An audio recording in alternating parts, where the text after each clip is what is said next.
വിളക്കന്നൂർ ദിവ്യകാരുണ്യ അടയാളം May 31 Vatican സ്ഥാനപതി വിളക്കന്നൂരിൽ പ്രതിഷ്ഠിക്കുകയാണ്. തലശ്ശേരി അതിരൂപതയുടെ ചാൻസലർ ബഹുമാനപ്പെട്ട ബിജു മുട്ടത്തുകുന്നിലച്ചൻ നമ്മോടൊപ്പം ചേരുകയാണ്. അച്ഛാ, ഇനി അങ്ങോട്ട് തലശ്ശേരി അതിരൂപതയിലെ വിളക്കന്നൂർ എന്ന സ്വപ്നം, ദിവ്യകാരുണ്യത്തിൽ ഊന്നിയുള്ള ഒരു വിശ്വാസ ജീവിതം അനേക വിശ്വാസികൾക്ക് പകർന്നു കൊടുക്കുവാൻ ആ ഒരു അടയാളം നമുക്ക് സാധിക്കുന്നതാണ്. അപ്പോൾ എങ്ങനെയായിരിക്കാം ഇനിയുള്ള അതൊരു തീർത്ഥാടന ദേവാലയത്തിലേക്ക് മാറുമോ? എന്തൊക്കെ സുപ്രധാന പദ്ധതികളാണ് തലശ്ശേരി അതിരൂപതയ്ക്ക് വിളക്കന്നൂർ ദിവ്യകാരുണ്യ അടയാളത്തിലുള്ളത്? വിശുദ്ധ കുർബാനയുടെ ഒരു അടയാളം കർത്താവ് സത്യമായും തിരുവോസ്തിയിലുണ്ട് എന്നതിന് ഒരു വളരെ ശക്തമായ അടയാളം എന്ന രീതിയിലാണ് നമ്മളിതിനെ മനസ്സിലാക്കുന്നത്. ഈ അസാധാരണ സംഭവത്തെ തിരുവോസ്തിയിൽ ഈശോയുടെ മുഖം തെളിഞ്ഞു വന്നത്, ആ മുഖം ഈ 12 വർഷങ്ങൾക്ക് ശേഷവും അതുപോലെ ഇങ്ങനെ തെളിഞ്ഞു നിൽക്കുകയാണ്. അതാണ് അസാധാരണമായ സംഭവമായത്. മലബാറിൽ പ്രത്യേകിച്ച് ദൈവജനത്തിന് വിശുദ്ധ കുർബാന കേന്ദ്രീകൃതമായ ജീവിതശൈലി തന്നെയുള്ള ആളുകളാണ്, പ്രത്യേകിച്ച് തലശ്ശേരി അതിരൂപതയിലുള്ള ആളുകൾ. കഴിഞ്ഞ വർഷം ദിവ്യകാരുണ്യ വർഷമായിരുന്നു. ആളുകൾ വിശുദ്ധ കുർബാനയിലേക്ക് എത്തുന്നു. നമ്മുടെ പള്ളികളെല്ലാം അതുപോലെ കുർബാനയ്ക്ക് ആൾക്കാരെത്തുന്ന ഒരു അനുഭവമുണ്ട്. അതുകൊണ്ട് തന്നെ ഇതൊരു ദൈവിക ഇടപെടലാണ്. വിശുദ്ധ കുർബാനയിലുള്ള ആളുകളുടെ വിശ്വാസം വർദ്ധിക്കും എന്നുള്ള കാര്യത്തിൽ യാതൊരു സംശയവുമില്ല. കുറേയും കൂടി ഒരു താല്പര്യത്തോടു കൂടി കുർബാനയിൽ പങ്കെടുക്കാൻ ആൾക്കാരെത്തും. അവിടെ ഉദ്ദേശിക്കുന്നത്, നമ്മൾ 31-ാം തീയതി ഒഫീഷ്യലായിട്ടുള്ള ഈ പ്രഖ്യാപനത്തോടു കൂടി വിളക്കണ്ണൂർ ഒരു തീർത്ഥാടന ദേവാലയമായിട്ട് മാറും. ഈശോയുടെ തിരുമുഖം പതിഞ്ഞ ഈ തിരുവോസ്തി അവിടെ ആളുകൾക്ക് കാണാൻ, പ്രാർത്ഥിക്കാൻ, ആരാധന നടത്താനൊക്കെയുള്ള അവസരമുണ്ട്. നിശ്ചയമായും അവിടുത്തെ പ്രത്യേകമായ ആത്മീയ ശുശ്രൂഷകൾ ആളുകൾക്ക് കൂടുതൽ വരാൻ, നമ്മുടെ രൂപതയിൽ തന്നെ ആളുകൾ ഒത്തിരി പേര് തീർത്ഥാടനമായിട്ട് അങ്ങോട്ട് വരും. തൊട്ടടുത്ത ദിവസങ്ങളിലൊക്കെ അവർക്കെല്ലാം അവിടെ അച്ഛന്മാർ നേതൃത്വത്തിൽ നിന്ന് വിശുദ്ധ ബലി അർപ്പിക്കാനും വിശുദ്ധ കുമ്പസാരത്തിനും തിരുമുഖം കണ്ടുള്ള ആരാധനയ്ക്കുമുള്ള അവസരമുണ്ട്.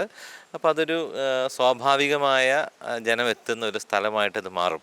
ഇപ്പം നമ്മുടെ മനസ്സിലുള്ള പ്ലാൻ അതാണ്. പൊതുജനത്തിന് മുമ്പിലേക്ക് വീണ്ടും തിരുവോസ്തി എത്തുകയാണല്ലോ. അതുകൊണ്ട് അന്ന് ഇതേക്കുറിച്ചൊരു ഇതെന്താണ് സംഭവം, അപ്പം അതേക്കുറിച്ചൊരു വ്യക്തമായ ധാരണ നമുക്ക് സഭയുടെ തലത്തിൽ നിന്ന് വത്തിക്കാൻ നമുക്ക് ലഭിച്ചതുകൊണ്ട് ആളുകൾ കുറേയും കൂടി ഇതാണ് ഈശോയുടെ ഒരു ഇടപെടലാണ്, അത് ദിവ്യകാരുണ്യ അടയാളമാണെന്ന് ബോധ്യപ്പെട്ടിരിക്കുന്നു. അതുകൊണ്ട് ആ രീതിയിലുള്ള ശുശ്രൂഷകളായിരിക്കും അവിടെ നടക്കുന്നത്. ഒത്തിരി ആളുകൾ വരുമെന്ന് നമ്മൾ വിചാരിക്കുന്നു. ഇപ്പം 31-ാം തീയതി തന്നെ ഒരു 10,000-ഓളം ആൾക്കാർ വരുമെന്നാണ് നമ്മൾ വിചാരിക്കുന്നത്.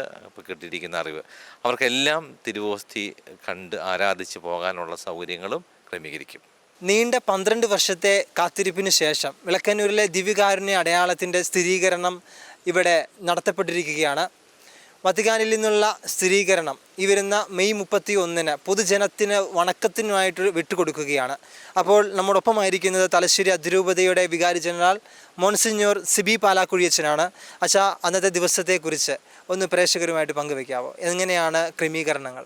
തീർച്ചയായും അമലെ, തലശ്ശേരി അതിരൂപതയെ സംബന്ധിച്ചും ഭാരതത്തെ സംബന്ധിച്ചും വലിയ സന്തോഷത്തിൻ്റെ, അനുഗ്രഹത്തിൻ്റെ അഭിഷേകമുള്ള ഒരു പുണ്യദിനമായി മെയ് 31 മാറുകയാണ്.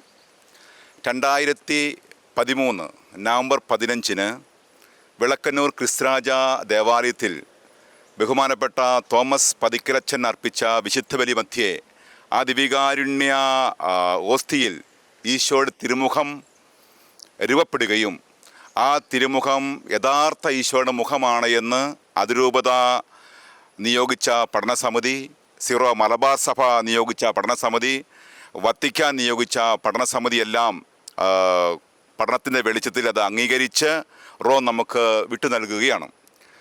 ഈ അനുഗ്രഹീതമായ നിമിഷം മെയ് 31 ഉച്ചകഴിഞ്ഞ് 2 മണിക്ക് ഈ ഈശോയുടെ തിരുമുഖം വെളിപ്പെട്ട ആ തിരുവോസ്തിയുമായി നുൻഷ്യോയും നമ്മുടെ അതിരൂപത അഭിമന്യ പിതാക്കന്മാർ, അതിരൂപതയിലെ സാമന്ത രൂപതകളിലെ പിതാക്കന്മാർ, കോട്ടയം കണ്ണൂർ റീജിയനിലെ അഭിമന്യ പിതാവ്, കണ്ണൂർ രൂപതയിലെ പിതാക്കന്മാർ, മലങ്കര സഭയിലെ പിതാക്കന്മാരുടെ ഒരുമിച്ച് ഈ ദിവ്യകാരുണ്യ ഈശോയുടെ തിരുമുഖം വഹിക്കുന്ന വാഹനത്തെ ഒടിവള്ളിത്തൊട്ടിൽ വച്ച് വ്യത്യസ്ത വാഹനങ്ങളാൽ സ്വീകരിച്ച് ക്രിസ്തുരാജ ദേവാലയത്തിലേക്ക് ആനയിക്കുന്നതോടുകൂടിയാണ് ഈ ചടങ്ങ് ആരംഭിക്കുക. ക്രിസ്തുരാജ ദേവാലയ അങ്കണത്തിൽ വെച്ച് ആദ്യ കുർബാന സ്വീകരിച്ച കുട്ടികൾ, യുവതി യുവാക്കന്മാർ, വ്യത്യസ്ത ഇടവകളിൽ നിന്നുള്ള വൈദികരുടെയും സിസ്റ്റേഴ്സിൻ്റെയും ആത്മായ നേതൃത്വ നിരയുടെയും ആഭിമുഖ്യത്തിൽ അവ സ്വീകരിച്ച് ദേവാലയത്തിലേക്ക് ആനയിക്കുകയും തുടർന്ന് വത്തിക്കാൻ പ്രതിനിധി നുൻഷ്യോ അത് പ്രതിഷ്ഠിക്കുകയും ചെയ്യുന്ന ചടങ്ങാണ് 31-ന് നടക്കുക. ഈശോയുടെ തിരുമുഖം പ്രത്യക്ഷപ്പെട്ട അതിവികാരുണ്യ ഒരു സവിശേഷമായ അടയാളമായി പ്രഖ്യാപിച്ചുകൊണ്ട് പൊതു വണക്കത്തിനായി പൊതു ആരാധനയ്ക്കായി പ്രതിഷ്ഠിക്കുകയാണ് നുൻഷ്യോ അവിടെ ചെയ്യുക.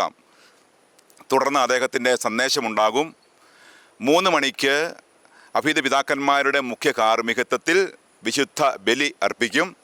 തലശ്ശേരി അതിരൂപതയിലെ 200-ൽ പരം വൈദികരും 500-ൽ പരം സിസ്റ്റേഴ്സും 10,000-കണക്കിന് ദൈവജനവും പങ്കെടുക്കുന്ന ഒരു ദിവ്യ അനുഭവത്തിനായിട്ടാണ് 31-ാം തീയതി ഞങ്ങൾ ഒരുങ്ങിക്കൊണ്ടിരിക്കുക. നമുക്കറിയാം, ക്രൈസ്തവ ജീവിതത്തിൻ്റെ അടിത്തറ എന്ന് പറയുക വിശുദ്ധ കുർബാന കേന്ദ്രീകൃതമായ ജീവിതവും വിശുദ്ധ കുർബാനയോടുള്ള ഭക്തിയുമാണ്. നമ്മുടെ തലശ്ശേരി അതിരൂപതയെ സംബന്ധിച്ചും ക്രിസ്തുരാജ ദേവാലയം വിളക്കനെ സംബന്ധിച്ചും ഇതൊരു വലിയ അനുഗ്രഹത്തിൻ്റെ അടയാളമായി മാറുകയാണ്. ഈ അവസരത്തിൽ എല്ലാവരെയും പ്രസ്തുത കർമ്മങ്ങളിലേക്ക് ഏറ്റവും ആദരപൂർവ്വം ക്ഷണിക്കുകയും സ്വാഗതം ചെയ്യുകയും ചെയ്യുന്നു.